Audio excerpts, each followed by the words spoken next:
Ce journal vous est offert par le FPI, Fonds de promotion de l'industrie, votre partenaire privilégié pour la réussite de vos projets.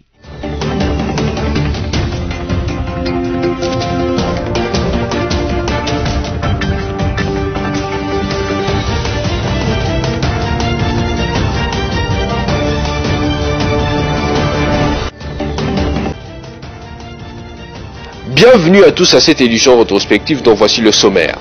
L'équipe de la CENI, conduite par son président Denis Kadima, est allée déposer son rapport annuel exercice 2022-2023 au bureau de l'Assemblée nationale.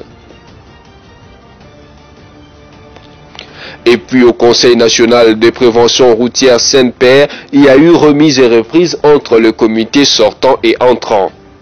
Toujours au cours de cette semaine finissante a été célébrée la journée mondiale de lutte contre le paludisme.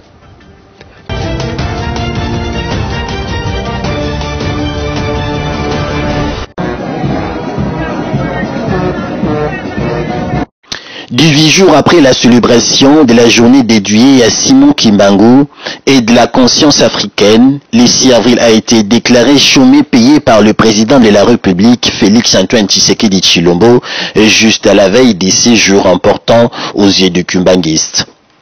24 avril, jour choisi par les chefs spirituels de l'église kimbanguiste, Simon Kimbangu Kiangani a remercié le chef de l'État pour avoir reconnu les combats de Simon Kimbangu et s'est dit très honoré et comble de joie. Il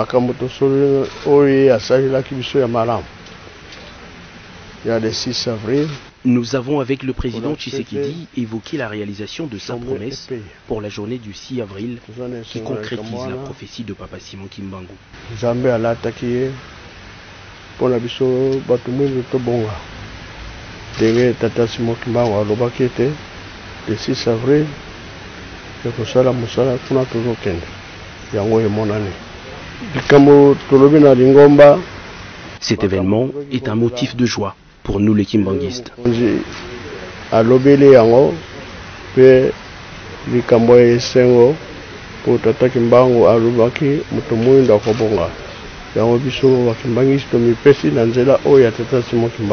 En avril 2023, à l'occasion du centenaire de l'église kimbanguiste, le président Tshisekedi avait promis à Nkamba, siège de l'église kimbanguiste, de faire de la date du 6 avril de chaque année une journée fériée et payée en République démocratique du Congo, une promesse qui a été réalisée en cette année 2023.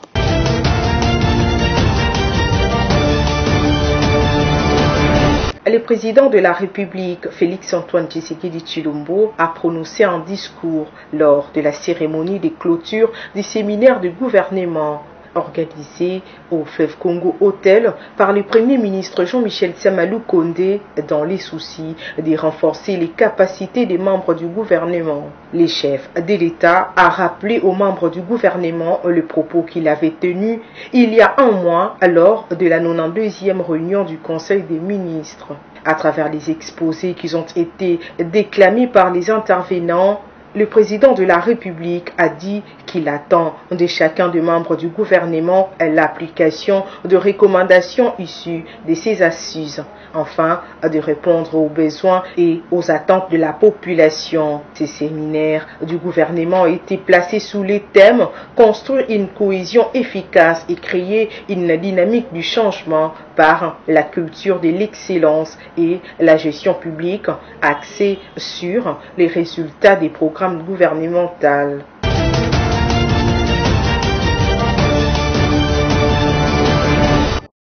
Les députés nationaux ont prorogé pour la 47e fois l'état de siège en Ituri et au Nord Kivu. Sur 379 députés ayant pris part au vote, 368 ont voté oui, 11 ont dit non au projet de la loi portant prorogation de l'état de siège sur une partie du territoire national. En outre, 3 projets de loi autorisant la ratification de l'accord de prêt, de finances et de crédit ont aussi été votés et tous envoyés au Sénat pour seconde lecture.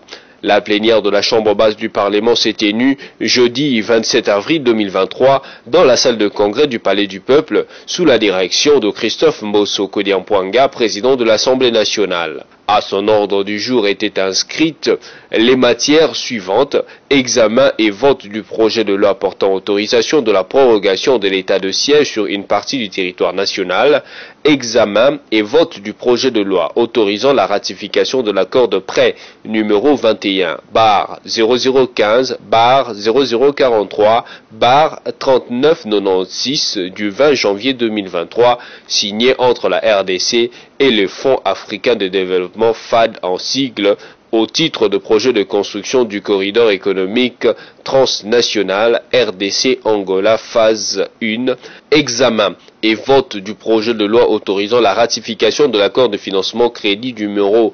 7288-ZR du 30 mars 2023 signé entre la RDC et l'Association internationale de développement IDA en sigle, au titre d'appui budgétaire sur les réformes économiques fondamentales de gouvernance et de politique de développement en RDC. Examen et vote de projet de loi autorisant la ratification de l'accord des crédits numéro 7884-ZR du 30 mars 2023 signé entre la RDC et l'Association internationale de développement au titre de projet d'apprentissage et autonomisation des filles en RDC. Notez que les 4 projets de loi ont été votés à la quasi-unanimité et envoyés pour seconde lecture à la Chambre haute du Parlement.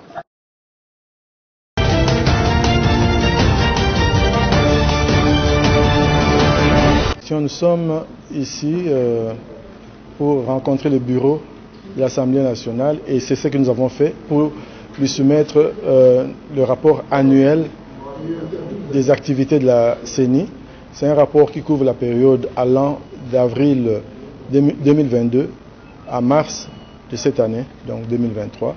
Et c'est une disposition légale. Nous devons soumettre nos rapports et ça fait partie de la redevabilité.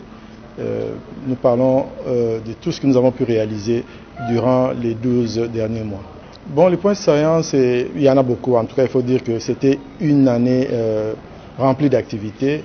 Il y a des aspects ayant trait à la cartographie des centres d'inscription, mais le gros du travail tourne l'identification et l'enrôlement des électeurs, un exercice qui vient de prendre fin il n'y a pas très longtemps. Et évidemment, il y a des questions aussi d'organisation interne, c'est-à-dire tout ce que la CENI a comme vision, comme mission, comme objectif stratégique, les résultats obtenus durant cet exercice. Donc sans pouvoir aller dans les détails, je peux seulement vous dire que les résultats sont assez impressionnants pour une équipe qui a été mise en place avec beaucoup de retard. Nous avons pu réaliser un très grand travail. Aujourd'hui, nous pouvons nous féliciter du fait que si vous prenez le cas par exemple de l'enrôlement des électeurs, ça a été fait en un temps record. Et ça, c'est une bonne progression parce que ça signifie qu'à l'avenir, tout le monde saura que ça peut se faire aussi avec un peu plus d'efficacité. Donc il y a plein de choses, je ne peux pas vous donner tous les détails, mais sachez que c'est un rapport que vous aurez. Il est à la disposition de tous les membres de l'Assemblée nationale. Donc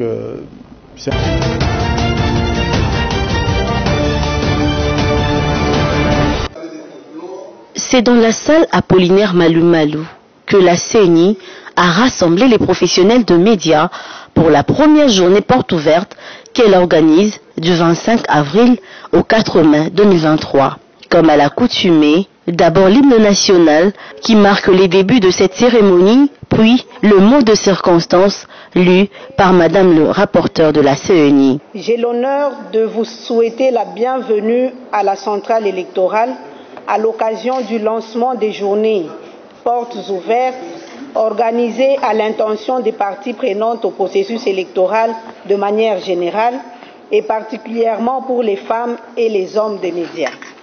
Les parties prenantes doivent être attentives aux autres étapes du processus électoral contenues dans le calendrier électoral. Le train du processus électoral est donc en marche. Personne, y compris même la CENI, ne peut l'arrêter. La CENI invite les parties prenantes à prendre toutes les dispositions utiles pour se préparer aux élections qu'elle veut inclusives et apaisées. À son tour, Le deuxième vice-président de la CENI, qui a représenté le président Denis Kadima, a pris la parole pour expliquer les raisons de ces journées portes ouvertes organisées par la centrale électorale et l'a déclarée ouverte. Le mot glissement, comme nous l'avons toujours dit, n'est pas dans notre vocabulaire. Aujourd'hui, nous organisons cette importante activité. Nous voulons que tout le monde vienne voir ce qui se passe à la CENI. Au lieu d'écouter, au lieu de faire confiance aux réseaux sociaux ou au candidaton, la CENI a ouvert ses portes et veut que, aujourd'hui, que la presse soit au courant de ce qui se passe réellement, surtout en matière d'enrôlement des électeurs. Nous allons passer voir comment l'adjudication est en train de se dérouler. C'est en ces mots, mesdames et messieurs de la presse, que je déclare ouvertes les journées pour de portes ouvertes pour la consolidation de la transparence et de la crédibilité du processus électoral en République démocratique du Congo.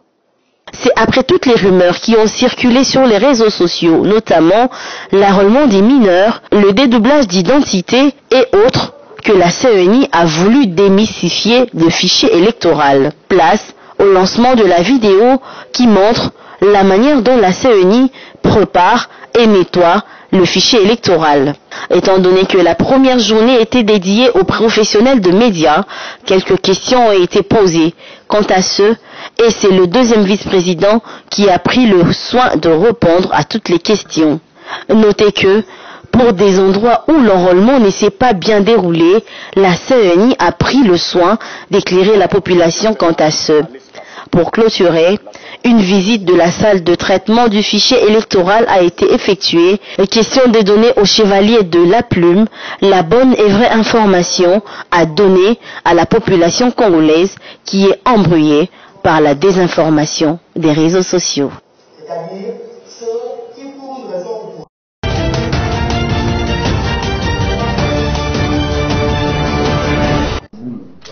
Un véritable travail de fourmi qui a pris une année et les secrets découverts font juste froid au dos. L'Inspection générale des finances a rendu public les conclusions de sa mission d'audit du fichier de la paye des agents et fonctionnaires de l'État. C'était lors d'une réunion tenue ce jeudi 27 avril devant les responsables de la paye des différents services de l'État, notamment les forces armées de la République, la police nationale congolaise, le SECOP et les secrétaires généraux de l'administration publique.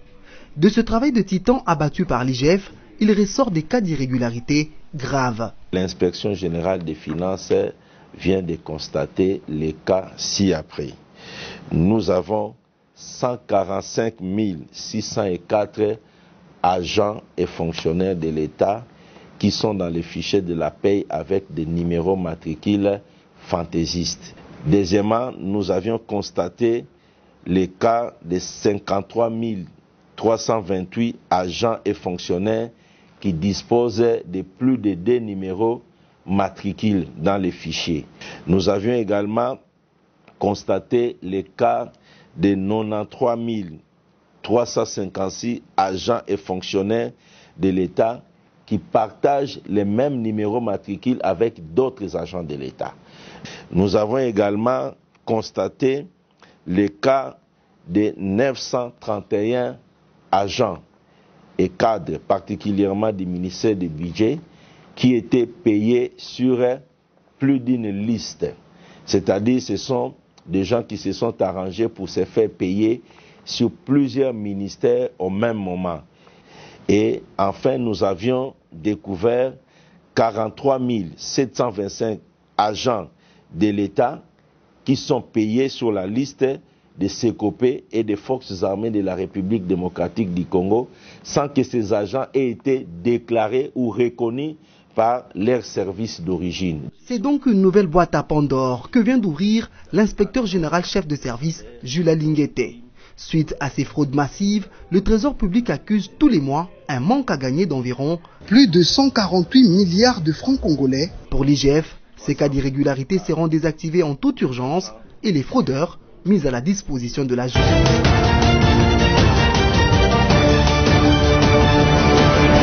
Prêt à laisser l'air pour protéger l'intégrité de la République démocratique du Congo, c'est ce que les militaires de la force régionale et des communautés d'États d'Afrique de l'Est ont affirmé au cours d'une conférence co-animée par le gouverneur militaire du Nord Kivu Constant Ndima et les commandants de l'EAC samedi 22 avril dans la ville de Goma. S'il faut mourir pour que la paix revienne en RDC, s'il faut verser le sang et celui de mon adjoint Emmanuel Apoutak, je suis prêt à me sacrifier, a déclaré dans son intervention le commandant kenyan de force régionale, lieutenant-général Jeff Nyanga.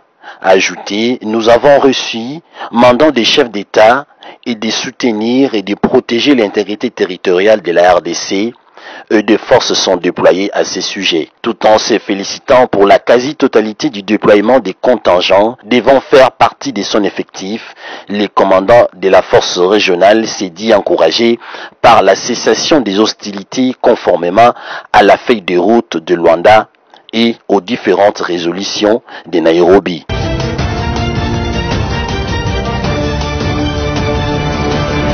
Nous savons tous qu'il y a eu incendie au lycée Mwanga, qui est l'une des grandes écoles de la ville de Kolosi et pourquoi pas de la province du Lualaba. Tout le monde a été mobilisé, notamment 11 camions citernes et tous les responsables de la ville de Kolosi. Nous étions au lycée Mwanga pour assister à la lutte a mené le groupe des sapeurs-pompiers pour lutter contre ces flammes. Nous avons d'abord constaté que les flammes étaient très fortes, mais Dieu merci, les flammes ont été maîtrisées.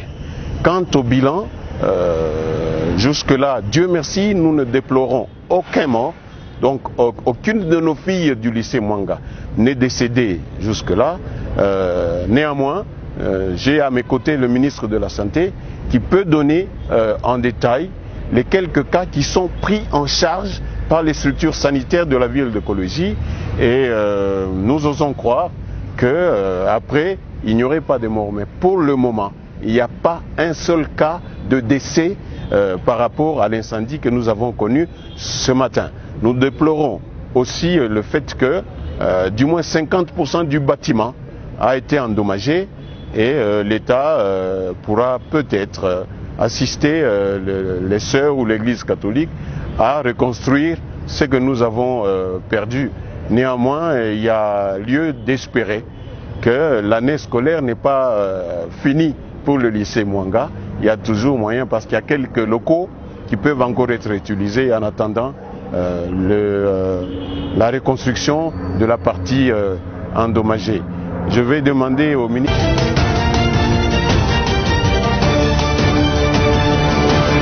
On ne le dira jamais assez, la sécurité est l'affaire de tout le monde. Fidèle à sa mission lui reconnue par l'État congolais, la police nationale congolaise vient de mettre la main sur 20 présumés criminels, parmi lesquels 2 éléments en uniforme égarés. 2 mineurs ainsi que 2 receleurs sont tombés dans le filet de la PNC. En Ituri, ces fauteurs à nos troubles ont été présentés ce mardi au gouverneur militaire de l'Ituri par le commissaire provincial de la PNC, le commissaire divisionnaire Ngoï Senghel. Le premier groupe est composé de 12 voleurs qualifiés, avec comme chef de bande Lassé Mbaya Ngwen, qui héberge chez lui 8 voleurs, dont la plupart sont des mineurs d'âge. Tout en félicitant cette action de la police, le gouverneur et commandant des opérations militaires en Ituri, le lieutenant-général Luboyanka Johnny, attend de la justice de sanctions exemplaires. Je demande qu'on punisse ces éléments-là avec la plus grande rigueur. Quant aux mineurs, je pense qu'ils ont plus à faire que d'adhérer à une association de malfaiteurs. Donc ils méritent aussi un encadrement. Cette action de la police est saluée par le propriétaire de biens volés et retrouvés. Il continue avec les services qu'ils sont en train de rendre à la population. On m'a toujours dit que la police ne travaille pas bien, mais aujourd'hui j'ai vécu ce que les gens ne m'ont jamais dit. J'en suis très content Et je dis merci pour notre gouverneur. Et je suis très content pour tous les éléments qui ont aidé pour qu'aujourd'hui nous pouvons trouver nos biens. Ce qui nous a fait très mal, ce sont des petits enfants de rien du tout. Depuis l'avènement de l'état de siège en Ituri, le service de défense et de sécurité multiplie d'ardeurs pour établir la quiétude à Bunia et environ. C'est ce qui justifie la libre circulation des personnes et de leurs biens la nuit comme le jour depuis l'instauration de cette mesure exceptionnelle dans cette partie du pays.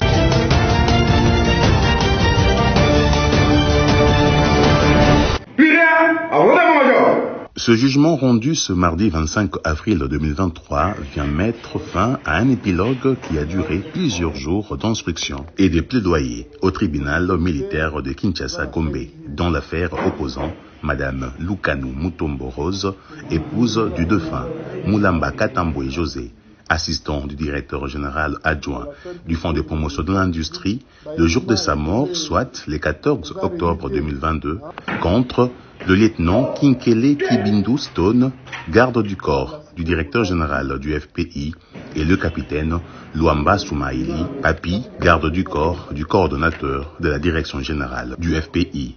Les deux prévenus étaient accusés de meurtre. Les faits à retenir sont que le tribunal militaire a écarté l'infraction de meurtre telle que soutenue par le ministère public qui brandissait comme preuve le rapport d'autopsie réalisé avec le concours du médecin légiste du Bureau conjoint des Nations Unies pour le droit de l'homme. Concernant ce rapport, le tribunal note qu'il a démontré des insuffisances par rapport au témoignage des renseignants. Toutes les preuves avancées par le ministère public ont manifesté des limites et ont nécessité des approfondissements à renseigner le tribunal. Devant toutes ces évidences, le tribunal militaire de Kinshasa-Gombe écarte l'infraction de meurtre en l'endroit des prévenus Kinkele Stone et Papi Luamba et a ordonné leur libération immédiate. Disant droit de l'action publique, le tribunal dit non établi en fait comme en droit l'infraction de meurtre mise à charge de prévenus Luamba Soumaïli Papi et Kinkele Kibindu Stone les déclare non coupables, en conséquence prononce leur acquittement, mais les frais de la présente cause à charge du trésor public, ordonne leur libération immédiate. Outre cela, concernant la répartition des préjudices, le tribunal a noté que la responsabilité du Fonds de promotion de l'industrie FPI et celle de la République n'ont pas été établies. Pour rappel, le 14 octobre 2022, l'agent du FPI, José Moulamba Katambwe, avait connu une chute mortelle depuis le 6e niveau du bâtiment abritant le siège social de cet établissement public. Son décès avait suscité beaucoup d'interrogations et aujourd'hui, le droit est ainsi dit, puisse donc son âme continuer de reposer en paix.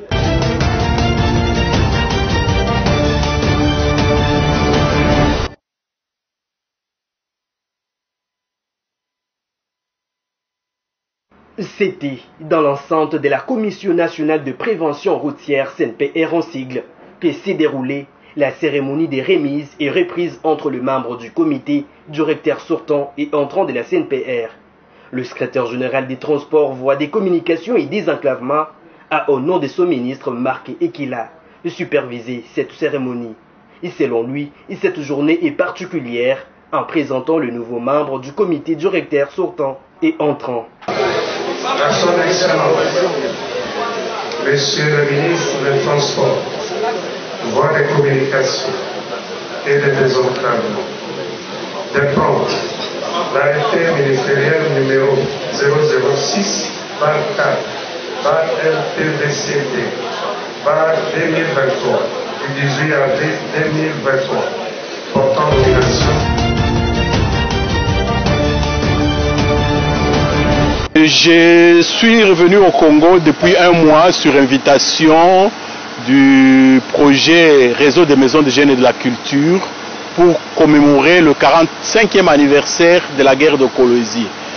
il y a donc 45 ans, en 1978, il y avait eu une guerre à Kolwezi et je l'avais vécu, j'avais écrit un livre là-dessus.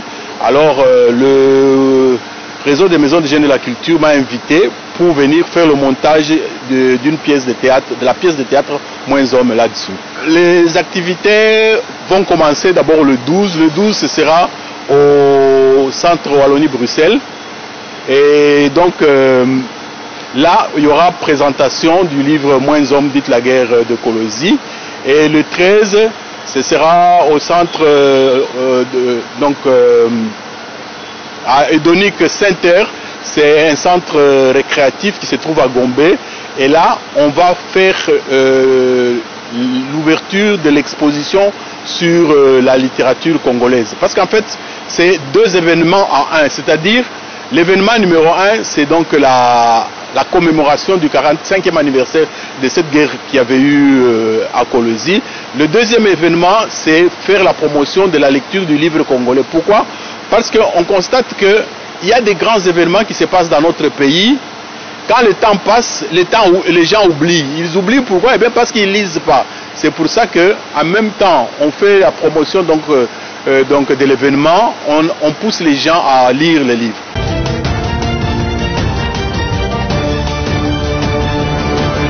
C'était dans une salle climatisée de l'immeuble Empire que s'est tenue la conférence de presse d'agence d'Arcantus Group du masterclass Jonathan Bilari.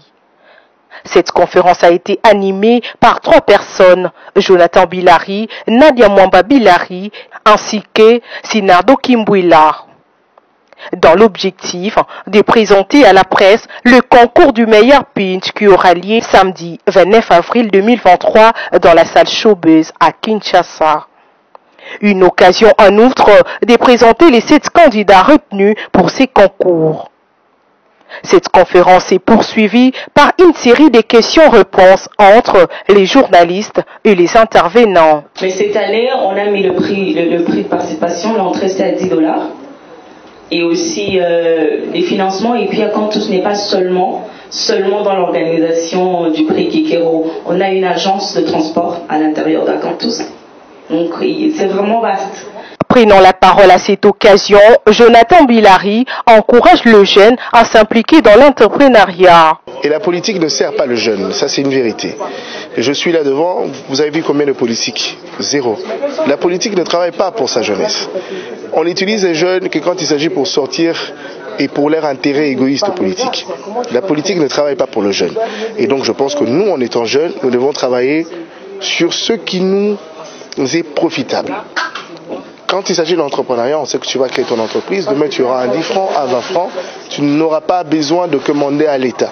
Tu travailleras et peut-être tu créeras du boulot pour ceux qui t'entourent. Notons que l'agence Arcantus est spécialisée en relations presse, en animation, présentation événementielle et en formation sur la prise de parole en public.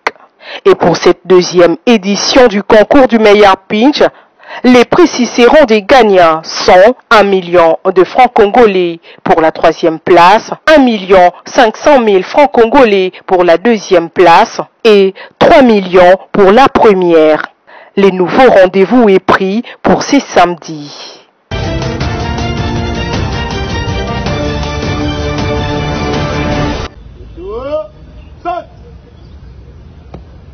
Monsieur le directeur de la francophonie, les briefings terminés. Les jours passent, les 9e Jeux de la francophonie se pointent à l'horizon. Dans les cadres de préparatifs des 10 Jeux, le comité national a débuté une formation des 40 policiers du groupe mobile d'intervention pour assurer la sécurité des invités ainsi que les défis sécuritaires de ces grands événements entendus. C'est une activité importante parce que dans l'organisation du 9e Jeux de la francophonie, la priorité des priorités, c'est la sécurité.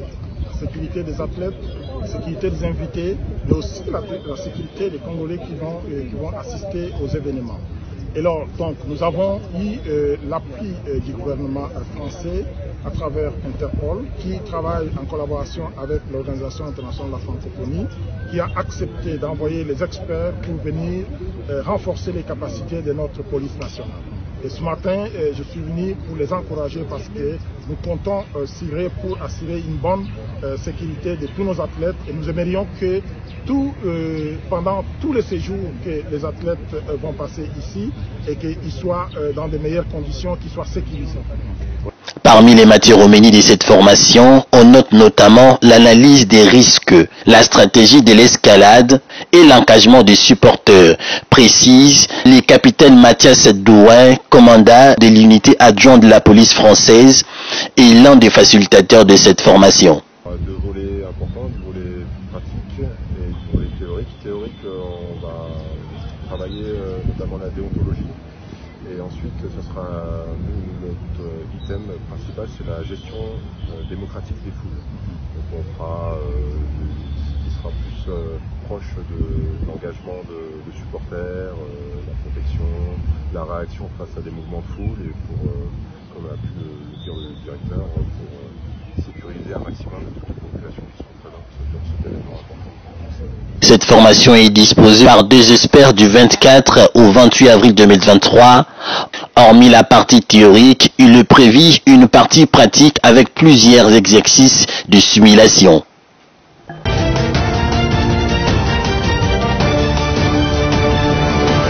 Je suis revenu au Congo depuis un mois sur invitation du projet Réseau des maisons des jeunes et de la culture pour commémorer le 45e anniversaire de la guerre de Kolwezi.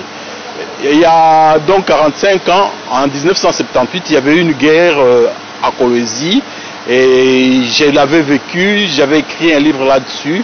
Alors le Réseau des maisons des jeunes de la culture m'a invité pour venir faire le montage d'une pièce de théâtre, de la pièce de théâtre Moins Hommes là-dessus. Les activités vont commencer d'abord le 12. Le 12, ce sera au centre Wallonie-Bruxelles. Et donc là, il y aura présentation du livre Moins Hommes, dites la guerre de Kolwezi. Et le 13, ce sera au centre à Edonique Center. C'est un centre récréatif qui se trouve à Gombe. Et là, on va faire l'ouverture de l'exposition sur la littérature congolaise. Parce qu'en fait, c'est deux événements en un. C'est-à-dire, l'événement numéro 1, c'est donc la commémoration du 45e anniversaire de cette guerre qui avait eu à Kolwezi.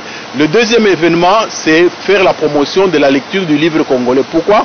Parce qu'on constate qu'il y a des grands événements qui se passent dans notre pays.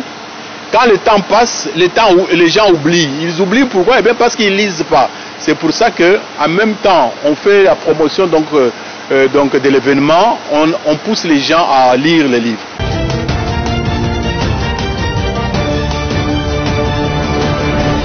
Célébrer le 25 avril de chaque année, la journée mondiale du paludisme est un partenariat entre l'Organisation mondiale de la santé, l'UNICEF et la Banque mondiale.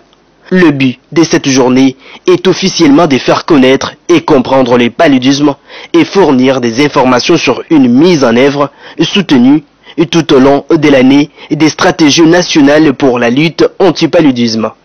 Le paludisme est une maladie infectieuse due à un parasite du genre Plasmodium propagé par la piqûre de certaines espèces de moustiques anopheles. La cause de cette maladie a été découverte le 6 novembre 1880 à l'hôpital militaire de Constantine par un médecin de l'armée française, Alphonse Laverin, qui reçut le prix Nobel de physiologie ou médecine en 1907. La lutte contre le paludisme est l'une des réussites majeures de l'humanité en matière de santé publique. Au cours des 2 dernières décennies, d'importants progrès ont été réalisés dans la lutte contre le paludisme. Ils se sont traduits par une recrudescence et des décès imputables à la maladie. Aujourd'hui, le paludisme tue un enfant chaque minute. Aujourd'hui, le paludisme tue un enfant chaque minute. Le paludisme demeure un problème majeur de santé publique en République démocratique du Congo, avec 97% de la population exposée au paludisme endémique. Plus que jamais, nous devons soutenir le pays qui s'efforce de revitaliser et de poursuivre la lutte contre le paludisme Pour ce faire, il faut un meilleur accès, plus équitable, à tous les services de santé. Une augmentation considérable du financement de programmes de lutte contre le paludisme. Et pour cette année, le thème choisi est « Il est temps d'atteindre l'objectif zéro paludisme à investir, innover, mettre en œuvre ».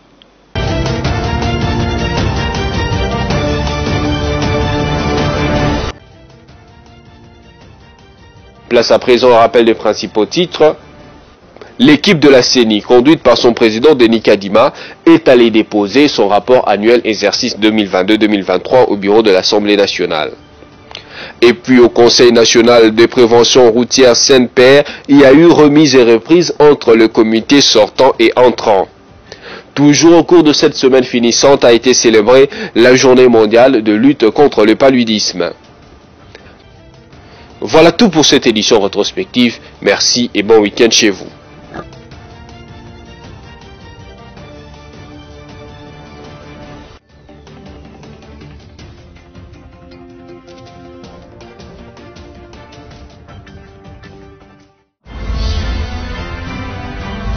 Ce journal vous a été offert par le FPI, Fonds des promotions de l'industrie, votre partenaire privilégié pour la réussite de vos projets.